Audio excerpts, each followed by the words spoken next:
So welcome back. In this video, we're going to talk about how Tom Cruise changed my life forever, the genesis to me of where The Outsiders really began. And stick around to the end for a bonus, a image picture of Charlie's first that has never been seen ever before, released for the very first time. Stay tuned for the end. Let's get started.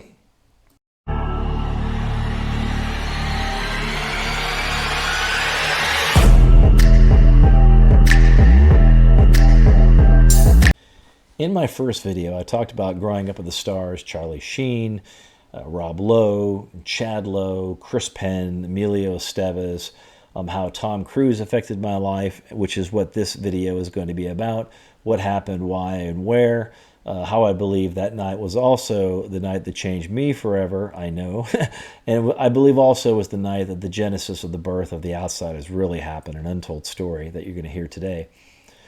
In that first video, I also talked about Martin Sheen, how much he influenced me. I want to make a video on him, a very gracious man, unbelievable man, a real father figure to me growing up. And also how I met Dr. John Lilly, the creator of the isolation tanks, writer of books, NIH, a medical doctor who was quite fascinating mind scientist, and how I met I was invited over to his home to discuss a lot of things, and then he had me meet this billionaire funder I talked about in the first video at the Chateau Marmont. That's a whole other story. But I wanted to focus today on Tom Cruise and what happened that night, why it changed me, and went to the direction that I did. So at that time, when I was growing up in Malibu, I knew Charlie as Charlie Estevez, and I was playing on a baseball field out there. I was on a team with Rob Lowe, the Malibu Angels. I had a base hit. I go to first base. Charlie's playing first base. He says, "You're a hell of a ball player." He says, "You got to come over to my house." I talked about in the first, he's got a jugs machine. I went over there. We literally hit it off. Became good friends. I didn't know who his father was, acting, any of that. I just knew he was a really cool guy, and we had the similar interest. And so we became really good friends. I mean, so much so that I was over his house almost daily. And again, baseball was everything for me and him. He was a walking and talking encyclopedia of baseball. Me and him went off to Mickey Owen Baseball School. I'm the guy that went with him to Mickey Owen Baseball School. At that time, we'd met a coach up there, and we were both going to be working on scholarships through him. He was going to be working on Kansas State. I was going to be working, where was it, Kansas? I can't remember. And he was going to be working on Oklahoma for me. I know the first pitch that I hit was a home run, and my first outing as a pitcher was a one-hitter. So I was pegged as someone that might have some talent up there, and clearly Charlie was a pretty good pitcher, and he had some 1, 2, 3 hitters, something I can't remember. I just know he did well, and so he was also on the radar, is what I'm trying to say. So for us, me and Charlie, going to Santa Monica High School, we were going to letter in baseball. And what does any of this have to do with Tom Cruise? Well, like I said, everyone hung out at Charlie's house. And another friend of ours, very good friend of ours, was Chris Penn. And Chris Penn's brother, Sean Penn, had just got his break in the movie Taps. And that, of course, starred Timothy Hutton and Tom Cruise. And, of course, they became friends. And so, as always everyone hung out at the Sheens' place. So they became good friends. And at some point, Tom Cruise came over and got to meet Emilio and everyone. And we're all just hanging out at the house one day. And I guess the idea is that Chris Penn, who wanted to get into Roman Greco wrestling, he wanted to letter, was going to learn from Tom Cruise. Apparently he was like a prodigy or something in high school, and he really knew wrestling. So the idea was, we're all just hanging out at Martin Sheen's house, and Tom Cruise is there to teach Chris Penn how to wrestle. In Martin Sheen's house, it was an unbelievable house. They had $1 million pool in the backyard, and they had a big weight room. It was an exercise room. And it had all the weight machines and bars and stuff, but it also had one of those green mats that you used in wrestling with a circle. So it was a perfect place to practice and learn Greco wrestling. Well, I was talking with Tom Cruise that night in the kitchen, and I was telling him how I wanted to be a writer, a screenplay. He was telling me to read Shakespeare. It would change my life. And so I got to know the guy. He was a really cool guy, and a real smart guy. And so And it came time for everyone to go into the weight room and to learn Roman Greco wrestling, which I didn't know anything about. Chris Penn says, "Hey man," he taps me. He says, "You want to go? You want to start with me?" And I'm like, "No, dude. You're like over 200 pounds. I'm 145 soaking wet. I don't know what the hell I'm doing, and I know you." He's a fun guy. He thought outside the box all the time. Me and him used to skip school and go to Westwood and watch movies. If anyone's from LA, you'll know what I'm talking about. But so I said, no, I'm not going to do that. But I had just talked with Tom, and he seemed like a really intelligent guy. And he wasn't a real big guy. I mean, he's not a big guy, but he was strong. But I thought he was going to be more of like, okay, I'm gonna show you the moves, how you start, and that kind of thing. I guess I wasn't really understanding that when you have all these guys around, all this testosterone flowing, that probably wasn't going to be a lesson. It was going to be more of a smackdown.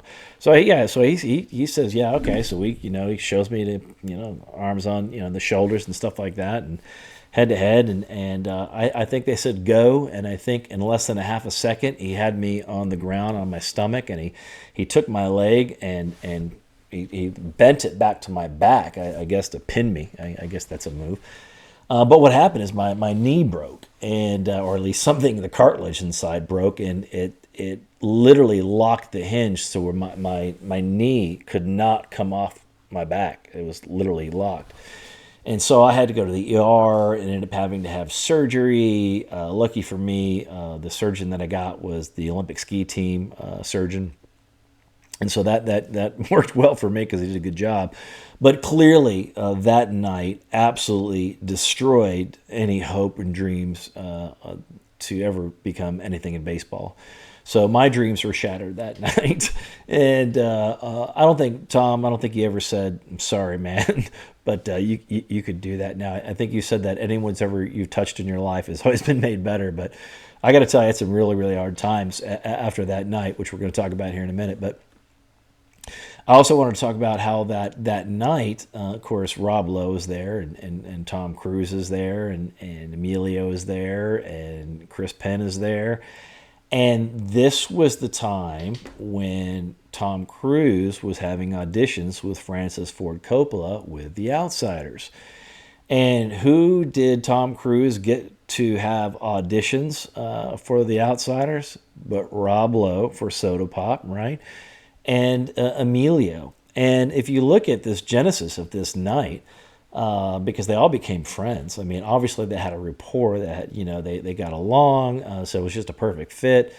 Even Chris Penn did Rumblefish, part of the SC Sitting series, and even Emilio bought the rights to an SC that was then, This Is Now. He was writing. I remember always going, seeing what's up, Emilio, and he'd have his typewriter there, and he was putting together the script. I mean, he was a very together guy at that age. I mean, he knew what he wanted to do. I got to say, they were called the Bratt Pack. I know he hated that, but they were kind of all together in that pack before any of this started. They were all good friends. So if you look at all who was there, we had Rob Lowe was there, Charlie Sheen was there, Chris Penn was there. We have Tom Cruise was there. We have Emilio Estevez was there, and I was there. I'm trying to think if Sean was. I can't remember if Sean was, but that was the group that was there, and that was the night that, to me, changed everything. I remember going off to originally called a premiere called 40 Days for Danny, but it was changed to The Custody of Strangers. And because they were such good friends, and they had actually made the auditions through Outsiders, they were filming. Entertainment Tonight was there, and I remember in this picture, and we were watching Rob get Entertainment Tonight. He was getting an interview, and the lights were on in the lobby.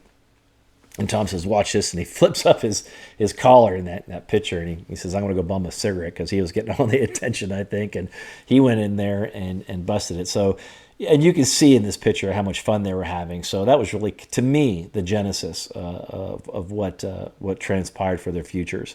And I'm happy for them. It all took off for them. It was great. So I did not know that he was a prodigy in wrestling, for one, and he also wanted to become a professional. He wanted, I guess, to get a scholarship in wrestling, and he had a knee injury through wrestling that took him out.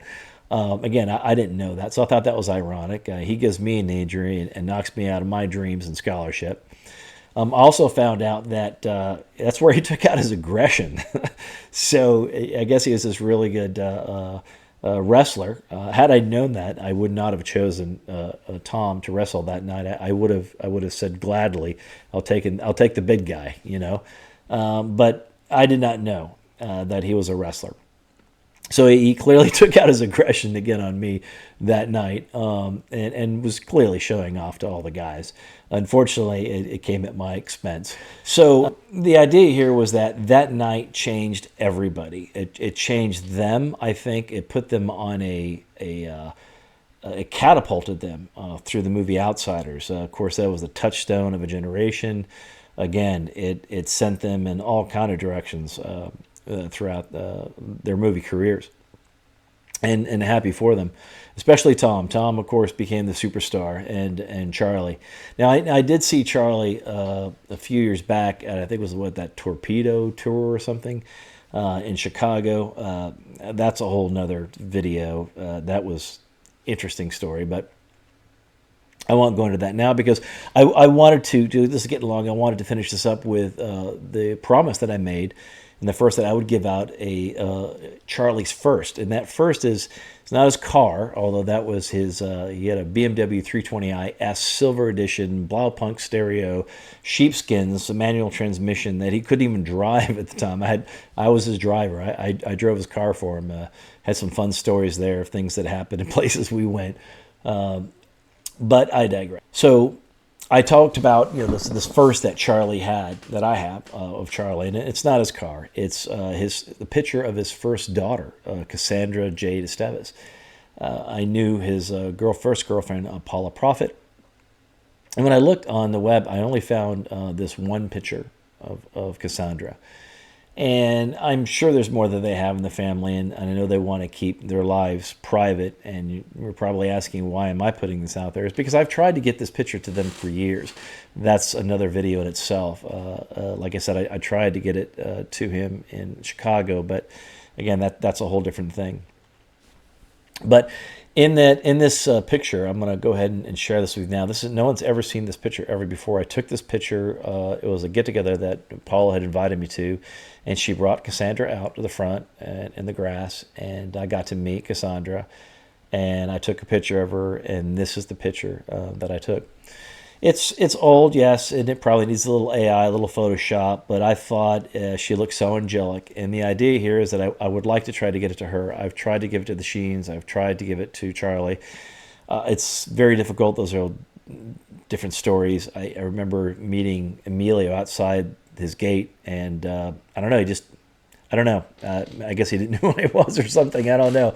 But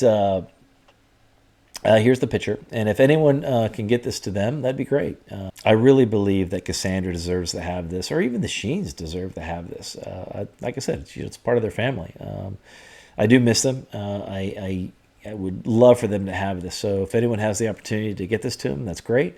Again, that's what I promised I would deliver. There it is. And if you want to stick around, subscribe. The future videos, I'm going to talk about Charlie some more.